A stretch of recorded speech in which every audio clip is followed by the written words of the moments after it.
नमस्कार दोस्तों। डेट है आज की 13 मार्च 2021 और स्वागत है आपका एटोरियल डिस्कशन में। तीन इश्यूज आज हम डिस्कस करेंगे। सबसे पहले वेस्ट एशिया में इंडिया, साउथ कोरिया समेत दूसरे एशियन इकोनॉमीज के बढ़ते इंटरेस्ट से संबंधित। दूसरा आर्टिकल हम डिस्कस करेंगे नई मीडिया गाइडलाइन से संबंधित। और तीसरा आर्टिकल हम डिस्कस करेंगे अफगान सॉल्यूशन से संबंधित। चलिए डिस्कशन स्टार्ट करते हैं। First important article, west Asia में इंडिया समेत दूसरे एशियन कंट्रीज जैसे साउथ कोरिया की इंक्रीजिंग एक्टिविटीज से संबंधित है। आप जीएस पेपर 2 के इस टॉपिक से आर्टिकल को रिलेट कर सकते हो। कबीर तनेजा के द्वारा ये आर्टिकल लिखा गया है और ये सारे एस्पेक्ट्स हम कवर करेंगे इस आर्टिकल के डिस्कशन में। सबसे पहले बात करते हैं कंटेक्स्ट की। देखो, 3 मार्च से लेकर 27 मार्च के बीच यूएई के द्वारा एक मल्टीनेशनल एयर कॉम्बैट एक्सरसाइज को होस्ट किया जा रहा है जिसका नाम है डेजर्ट फ्लैग। इस एक्सरसाइज में UAE, Bahrain, France, Saudi Arabia, south Korea, United states, India और कुछ दूसरे देश भी पार्टिसिपेट कर रहे हैं। देखो, इस एक्सरसाइज के बारे में थोड़ी और इंफॉर्मेशन डिस्कस करें। ये annual multinational large force employment warfare exercise है जिसको हर साल यूएई के द्वारा होस्ट किया जाता है। और वो देश जो इस एक्सरसाइज में पार्टिसिपेट करते हैं वो एक दूसरे से बेस्ट प्रैक्टिसेस को सीखते हैं। कंट्रोल्ड इन्वायरमेंट में एयर कॉम्बैट ऑपरेशंस की प्रैक्टिस की जाती है। और वो देश जो इस एक्सरसाइज में हिस्सा लेते हैं उनके बीच संबंध भी और ज़्यादा मजबूत होते हैं। ये लिस्ट है, इस बार 10 देश पार्टिसिपेट कर रहे हैं इस एक्सरसाइज में। और ऑब्जर्वर कंट्रीज भी हैं कुछ, ग्रीस, जॉर्डन, कुवैत, इजिप्ट। मतलब इन देशों की जो एयरफोर्स है वो ऑब्जर्वर के तौर पर इस एक्सरसाइज में पार्टिसिपेट करेंगी। देखो, ये पहली बार है कि इंडिया की एयरफोर्स डेजर्ट फ्लैग एक्सरसाइज में पार्टिसिपेट करेगी।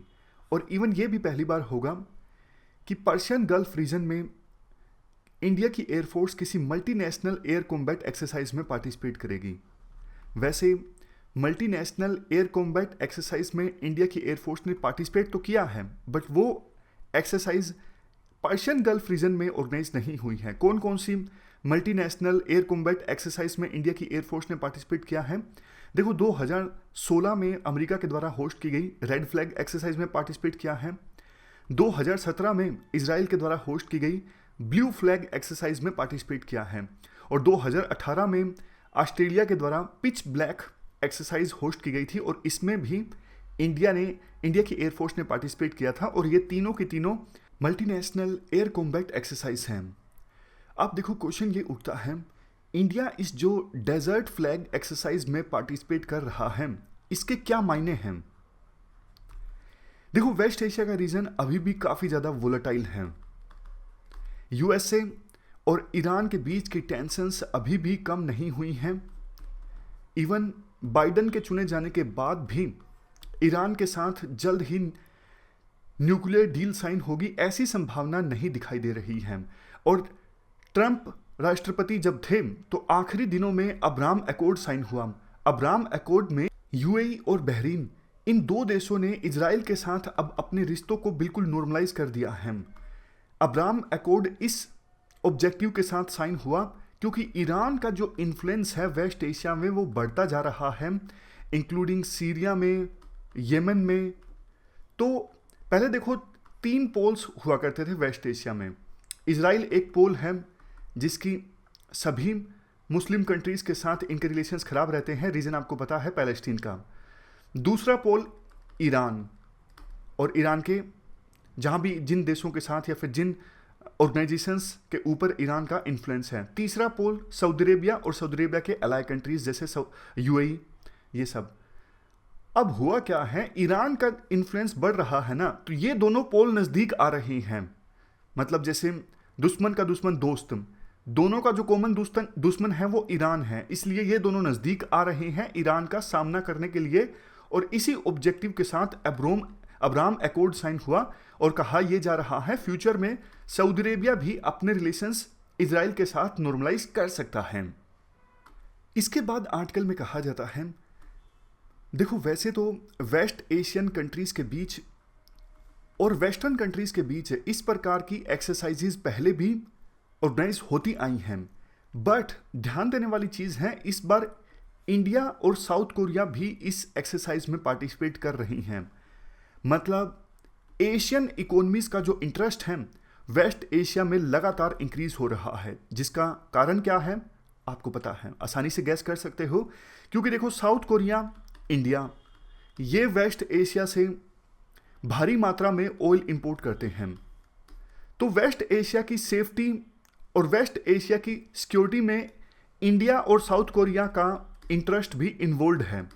क्योंकि अगर देखो वेस्ट एशिया रीजन इनस्टेबल हो जाता है तो फिर इंडिया और साउथ कोरिया को ऑयल इंपोर्ट करने में परेशानी होगी, और ऑयल के बिना इकोनॉमी के जो पहिए हैं वो ठीक से नहीं चल पाएंगे। इसलिए इंडिया और साउथ कोरिया समेत दूसरी एशियन इकोनॉमीज का जो वेस्ट एशिया से ज़्यादा ऑयल इंपोर्ट करते हैं उनका इंटरेस्ट इन्वॉल्व है वेस्ट एशिया की स्टेबिलिटी में। देखो जैसे ये स्ट्रेट ऑफ हॉर्मज हैं, अब यहाँ से शिप्स आते हैं, चाहे इंडिया इराक से ऑयल इंपोर्ट करे, कुवैत से करे, कतर से करे, यहाँ से शिप्स होके जाते हैं। और स्ट्रेट ऑफ हॉर्मज बिल्कुल नैरो सा स्ट्रेट है। ईरान की जो ऑर्गेनाइजेशन है, शायद जिसका नाम है IRGC ऐसा कुछ है, Islamic revolutionary guard corpse. Islamic revolutionary guard corpse ये ईरान की फोर्स है। इनके गार्ड्स इस रीजन में पेट्रोलिंग करते रहते हैं, और काफ़ी बार आपने ऐसी खबरें सुनी होंगी कि इस देश का जो ऑयल टैंकर है वो ईरान की फोर्सेस ने पकड़ लिया और अपने पोर्ट पर ले गए। अभी इसी आर्टिकल में आगे हम 2-3 इंसिडेंट्स की बात करेंगे। तो इस रीजन में इन्फ्लुएंस होना ईरान को बहुत बड़ी ताकत देता है। लेकिन दूसरे देश जैसे चाइना, हालांकि देखो ईरान चाइना के शिप्स को तो नुकसान पहुंचाता नहीं है, जैसे यूके है, इंडिया है, साउथ कोरिया है, इनके शिप्स को नुकसान पहले ईरान के द्वारा पहुंचाया गया है। तो ये देश चाहते हैं कि स्ट्रेट ऑफ हॉर्मज हो या फिर गल्फ ऑफ ओमान हो, इसके अलावा गल्फ ऑफ एडन हो, ये सब जो रीजन्स हैं वो बिल्कुल सिक्योर रहें, सेफ रहें शिप्स के ट्रैवल करने के लिए। तो ये रीज़न है जिसकी वजह से एशियन इकोनॉमीज़ का इंटरेस्ट वेस्ट एशिया की सिक्योरिटी में बढ़ रहा है। वैसे देखो इसी से संबंधित कुछ दूसरे पॉइंट्स की बात करें, यहाँ पर कुछ डेटा है।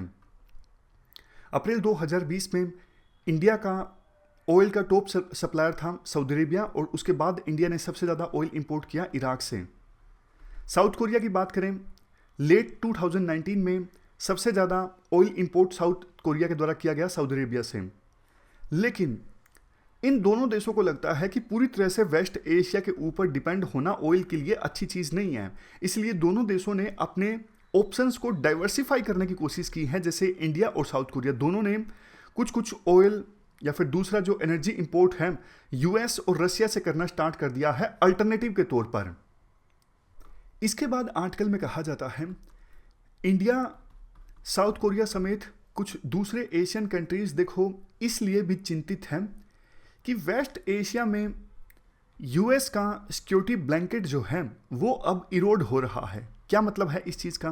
देखो सीधी बात है, पहले यूएस से वेस्ट एशिया से काफ़ी ज़्यादा ऑयल इंपोर्ट करता था। इवन आरोप तो ये भी लगता है कि 2003 में इराक पर हमला किया सद्दाम को पकड़ने के लिए यूएसए के द्वारा, वो सिर्फ ऑयल के कुएं हासिल करने के लिए था और सद्दाम हुसैन तो सिर्फ बहाना था। ये आरोप आपने भी सुने होंगे। लेकिन पिछले कुछ सालों में यूएसए ने अपने देश में बहुत ज़्यादा ऑयल को एक्सप्लोर करना स्टार्ट कर दिया है। वहाँ पे सेल गैस का बहुत ज़्यादा रिजर्व है। तो इस वजह से यूएसए ने अब वेस्ट एशिया से ऑयल इंपोर्ट करना बहुत कम कर दिया है। अब देखो 1985 के बाद पहली बार ऐसा हुआ कि यूएसए ने सऊदी अरेबिया से ऑयल इंपोर्ट किया ही नहीं। अब देखो जब तक ये यूएसए वाले वेस्ट एशियन कंट्रीज से ऑयल इंपोर्ट करते थे तो यूएसए का वेस्ट एशिया की स्टेबिलिटी में इंटरेस्ट था। यूएसए को भी डर लगता था कि अरे वेस्ट एशिया में कुछ उल्ट सुलट हो गया तो हम ऑयल कहाँ से प्राप्त करेंगे, और ऑयल नहीं लेंगे तो हमारी इकोनॉमी जो है वो चलेगी नहीं। इसलिए यूएसए पूरी कोशिश करता था कि वेस्ट एशिया में शांति रहे। बट अब चूंकि यूएसए वेस्ट एशिया से ज़्यादा ऑयल इंपोर्ट कर ही नहीं रहा है तो फिर यूएसए ज़्यादा इंटरेस्ट लेगा नहीं वेस्ट एशिया में। यूएसए का जो सिक्योरिटी ब्लैंकेट है वो कमज़ोर हो गया है। और आने वाले समय में यूएसए का इंटरेस्ट वेस्ट एशिया में और भी ज़्यादा कम होगा। इसके बाद आर्टिकल में कहा जाता है, देखो यूएसए और ईरान के बीच की जो लड़ाई है उसमें फंस गए हैं इंडिया और साउथ कोरिया जैसे कंट्रीज। एग्जाम्पल दिया जाता है, जैसे देखो 2013 में इंडिया का एक ऑयल टैंकर MT देश शांति, इसको ईरान की फोर्सेस के द्वारा स्ट्रेट ऑफ हॉर्मज में पकड़ लिया गया था, जिसका जिक्र हमने पहले किया। अभी ईरान की फोर्सेस इंडिया का शिप पकड़ कर ले गए बंदरबास पोर्ट पर। आरोप ये लगाया ईरान की फोर्सेस ने इंडिया का जो शिप है वो इन्वायरमेंटल नॉर्म्स का उल्लंघन कर रहा था। ये तो देखो सिर्फ एक बहाना था, एक्चुअल रीज़न ये था कि ईरान उस समय अंडर सैंक्शंस था और इंडिया ने ईरान से जो ऑयल परचेज किया था उसकी पेमेंट इंडिया नहीं कर पा रहा था क्योंकि ईरान के ऊपर लगे सैंक्शंस के कारण। तो ईरान के द्वारा ये प्रेशर क्रिएट किया गया था इंडिया के ऊपर कि आप हमारी पेमेंट कर दीजिए। तो इसी तरह का इंसिडेंट अभी साउथ कोरिया के साथ भी घटित हुआ। जनवरी 2021 में ईरान ने साउथ कोरिया का एक ऑयल टैंकर MT हैंकुक चैमी ये पकड़ लिया और आरोप ये लगाया कि ये शिप भी इन्वायरमेंटल नॉर्म्स का उल्लंघन कर रहा है, बट एक्चुअल रीज़न यही है। बहुत सारी पेमेंट अभी साउथ कोरिया को ईरान की करनी है, लेकिन ईरान के ऊपर लगे सैंक्शंस के कारण वो पेमेंट अभी फ्रोजन है, फ्रीज हो गई है। तो इस पॉइंट से एसेंस निकलता है कैसे दूसरे एशियन कंट्रीज के जो इंटरेस्ट हैं वो सिमिलर हैं वेस्ट एशिया में। लास्ट में आर्टिकल में कहा जाता है, देखो इस प्रकार से इंडिया साउथ कोरिया जैसे देशों का एक साथ आना वेस्ट एशिया में अपने इंटरेस्ट को प्रोटेक्ट करने के लिए ये कोई नई चीज़ नहीं है। इससे पहले इंडियन डिप्लोमेट्स ने एक इंपोर्टर्स ओपेक ऑर्गेनाइजेशन बनाने का भी सजेशन दिया था। जैसे देखो ओपेक उन देशों का समूह है जो ऑयल को एक्सपोर्ट करते हैं, उसी प्रकार से इंपोर्टर ओपेक मतलब वो देश जो ओपेक कंट्रीज से ऑयल को इंपोर्ट करते हैं, मतलब इनका भी एक ग्रुप होना चाहिए ताकि ओपेक के मेंबर कंट्रीज अपनी मनमानी ना कर सकें। और इंडिया का इंटरेस्ट वैसे भी वेस्ट एशिया में काफ़ी ज़्यादा है क्योंकि यहाँ पे इंडिया का काफ़ी डायस्पोरा है, ऑयल हम इंपोर्ट करते हैं, काफ़ी रेमिटेंस आती है, सी रूट्स के सेफ पैसेज के लिए ज़रूरी है वेस्ट एशिया। इसीलिए इंडियन नेवी जो है, इंडियन नेवी ने काफ़ी बार UAE, कुवैत, ईरान, कतर के पोर्ट्स पर अपने शिप्स भेजे हैं कोऑपरेशन को इंक्रीज करने के लिए। 2020 में इंडिया ने सऊदी अरेबिया के साथ पहली बायलैटरल नेवल एक्सरसाइज प्लान की थी, लेकिन कोविड-19 आ गया, इस वजह से ये एक्सरसाइज हो नहीं सकी। तो आने वाले समय में एशियन कंट्रीज के बीच जो कोऑपरेशन है वेस्ट एशिया में अपने इंटरेस्ट को प्रोटेक्ट करने के लिए वो और भी ज़्यादा इंक्रीज होगा, क्योंकि देखो यूएस से अब पहली तरह की स्टेबिलिटी नहीं प्रोवाइड करेगा वेस्ट एशिया में। इस वजह से जो रीजनल स्टेट्स हैं उनको आना पड़ेगा अपनी इंटरेस्ट को प्रोटेक्ट करने के लिए, और इसी का ये रिजल्ट है कि इंडिया और साउथ कोरिया जैसे देश डेजर्ट फ्लैग एक्सरसाइज में पार्टिसिपेट कर रहे हैं। चलते हैं आगे। इसके बाद नेक्स्ट आर्टिकल नए मीडिया रूल्स से संबंधित है। आप जीएस पेपर 2 के इस टॉपिक से आर्टिकल को रिलेट कर सकते हो। ये सारे एस्पेक्ट्स हम इस आर्टिकल में डिस्कस करेंगे। देखो आपको एक चीज़ तो पता है, हाल ही में सरकार के द्वारा the information technology intermediate guidelines and digital media ethics code rules 2021 release किए गए। ये रूल्स किन किन के लिए हैं? OTT प्लेटफॉर्म्स के लिए हैं जैसे नेटफ्लिक्स और अमेजन प्राइम। दूसरा, ये जो रूल्स हैं सोशल मीडिया इंटरमीडिएट्स के लिए हैं जैसे फेसबुक, गूगल इत्यादि। तीसरा, ये रूल्स हैं डिजिटल न्यूज़ आउटलेट्स के लिए जैसे कि द प्रिंट हो गया, वायर हो गया, क्विंट हो गया, इनके लिए। और ये जो आर्टिकल है ना वो इन्हीं डिजिटल न्यूज़ आउटलेट्स पे फोकस करता है। जो प्रोविजंस हैं वो हमने ऑलरेडी डिस्कस कर चुके हैं पहले के आर्टिकल्स में, जैसे ग्रेवेंस रेड्रेसल मैकेनिज्म का प्रोविजन किया गया है, मतलब डिजिटल न्यूज़ आउटलेट्स पे कोई न्यूज़ छपती है और उसको लेके किसी को कोई दिक्कत है तो पूरा ग्रेवेंस रेड्रेसल मैकेनिज्म इस्टेब्लिश किया गया है। पहले तो आप पोर्टल वालों को ही शिकायत कर सकते हो। मान लीजिए वायर पे कोई आर्टिकल छपा, आपको कोई शिकायत है, आप वायर वालों को शिकायत कर सकते हो। दूसरे नंबर पे जो इन डिजिटल न्यूज़ आउटलेट्स की सेल्फ रेगुलेटरी बॉडी है आप उनको शिकायत कर सकते हो। फिर भी आपकी शिकायत सोल्व नहीं होती है तो एक इंटर मिनिस्ट्रियल ओवरसाइट बॉडी होगी, इस बॉडी को आप शिकायत कर सकते हो। अब इस ग्रेवेंस रेड्रेसल मैकेनिज्म को लेके मेन दिक्कत है इस आर्टिकल में।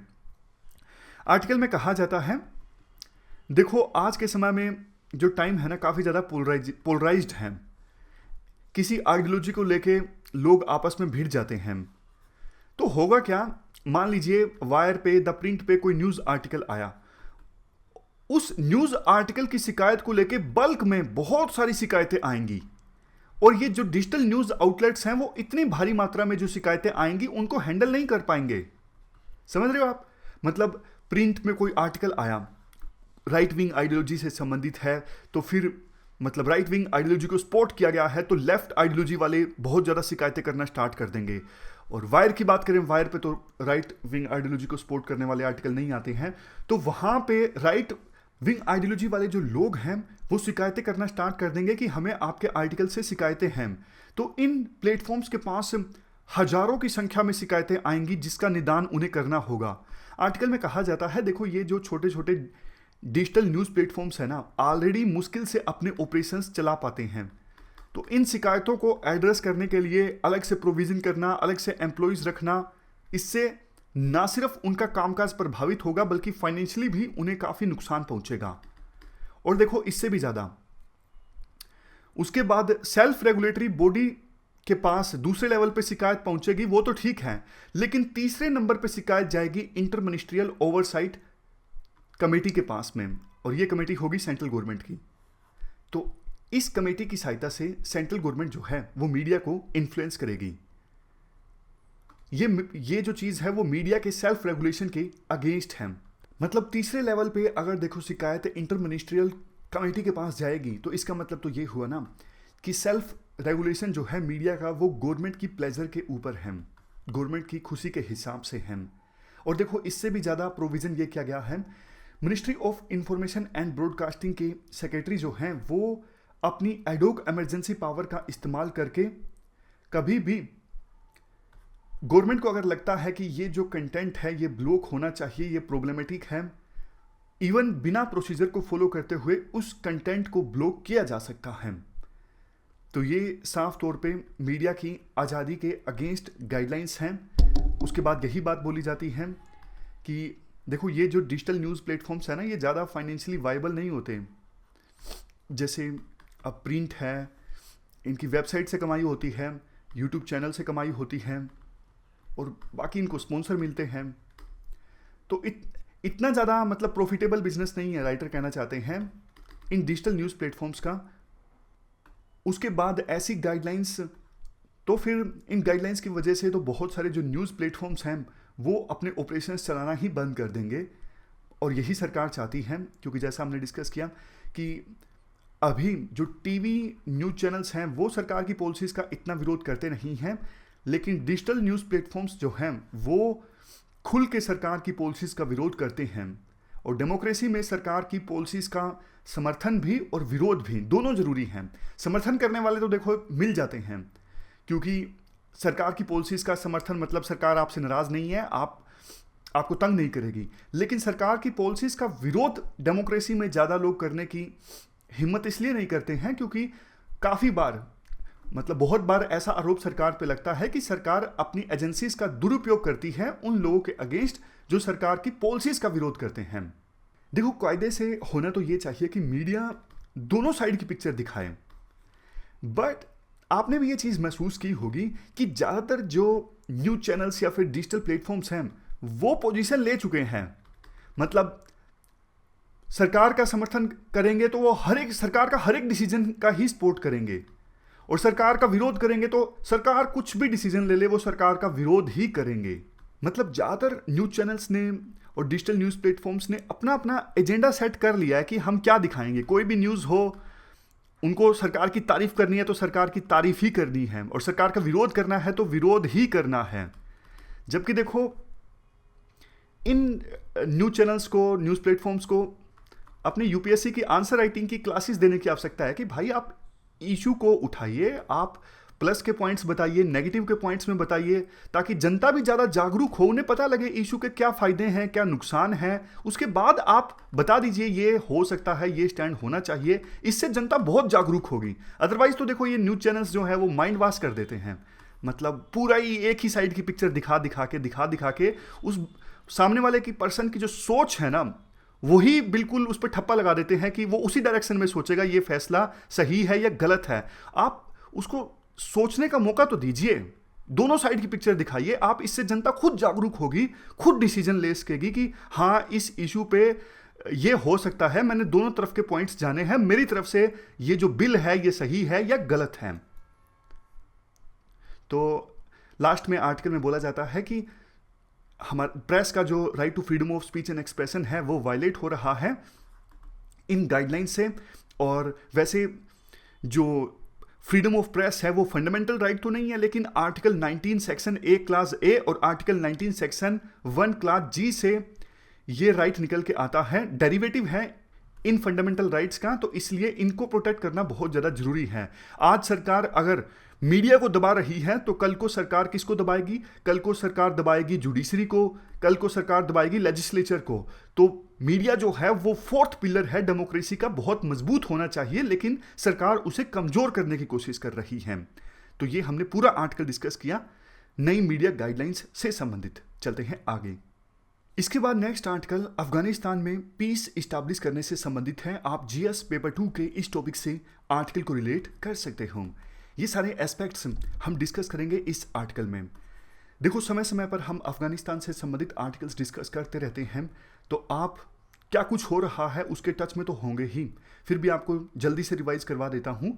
पिछले साल फरवरी में दोहा पीस एग्रीमेंट साइन हुआ था, जिसमें यह डिसाइड हुआ था यूएसए अपनी फोर्सेस को वापस लेकर जाएगा अफगानिस्तान से। बदले में तालिबान अफगानिस्तान की धरती का इस्तेमाल नहीं होने देगा यूएसए के इंटरेस्ट के अगेंस्ट। इस पीस एग्रीमेंट में यह भी डिसाइड हुआ था कि तालिबान और सरकार के आपस में, अफगानिस्तान की जो सरकार है वो और तालिबान आपस में बातचीत करेंगे कि कैसे अफगानिस्तान को गवर्न करना चाहिए। और बातचीत स्टार्ट करने के लिए पहले यह तय हुआ था कि अफगानिस्तान की सरकार 5000 तालिबानी मिलिटेंट्स को छोड़ेगी और बदले में तालिबान अफगान सरकार के 1000 के आसपास सोल्जर्स को रिहा करेगा। बट देखो, अभी तक प्रिजनर्स एक्सचेंज नहीं हुआ है और तालिबान अभी भी वायलेंस फैला रहा है अफगानिस्तान में। इवन देखो, जब दोहा पीस एग्रीमेंट साइन हो रहा था तब भी तालिबान जो है वो हमले कर रहा था। तालिबान अभी तक सीज फायर को राजी नहीं हुआ है अफगानिस्तान में। इसी बीच सत्ता बदल गई, अब बाइडेन जो है वो यूएसए के राष्ट्रपति बन गए। तो सभी एक्सपर्ट्स की निगाहें बाइडेन पर थीं कि बाइडेन अब अफगानिस्तान में क्या करेंगे। क्या वो दोहा पीस एग्रीमेंट को लेकर ही आगे बढ़ेंगे या फिर कुछ और करेंगे?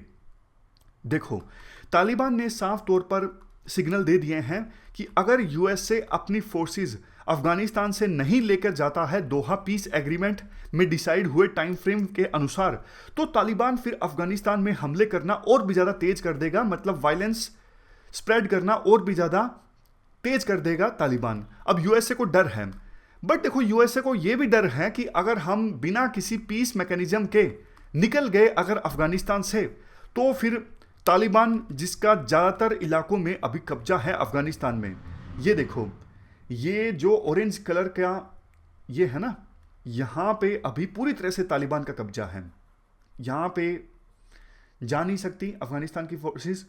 और ये जो एरिया है ना, थोड़ा कलर पता नहीं कौन सा है ये, तो इस एरिया में अभी लड़ाई चल रही है। मतलब कभी अफगानिस्तान की फोर्सेस का कब्जा हो जाता है, कभी तालिबान का, दोनों आपस में कंटेस्ट करते रहते हैं कि हमारा कब्जा है। और ये जो थोड़े वाला इलाका है, यहाँ पे अफगानिस्तान की सरकार का कब्जा है, गवर्नमेंट का कब्जा है। तो काफ़ी थोड़ा ये एरिया है, देखो।